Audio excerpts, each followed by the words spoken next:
नागनागिन की प्रेम कथा। बहुत समय पहले की बात है।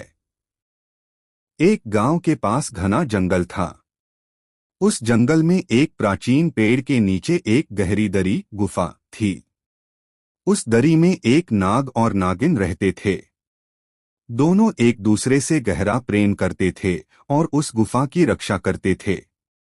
कहा जाता था कि उस गुफा में एक जादुई मणि छुपी हुई थी जो रात में चांदनी की तरह चमकती थी। जो भी उस मणि को पा लेता उसकी सारी इच्छाएं पूरी हो जातीं। इसी वजह से कई लोग उस दरी के पास जाते, मगर नागनागिन के क्रोध से कोई भी वहां से जिंदा वापस नहीं लौट पाता। एक दिन गांव का एक लालची व्यापारी उस मणि को पाने निकला। वह गुप्त तरीके से गुफा में घुस गया। नागिन ने उसे देख लिया और क्रोधित होकर फुफकार उठी। व्यापारी डर गया और भागने लगा, मगर नाग ने उसे पकड़ लिया। व्यापारी गिड़गिड़ाने लगा, हे नागराज, मुझे क्षमा कर दो, मैं लालच में अंधा हो गया था। नागिन ने नाग से कहा, उसे छोड़ दो।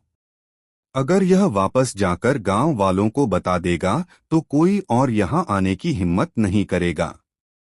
नाग ने व्यापारी को छोड़ दिया, लेकिन चेतावनी दी, अगर तू या कोई और इंसान फिर यहां आया तो मौत निश्चित होगी।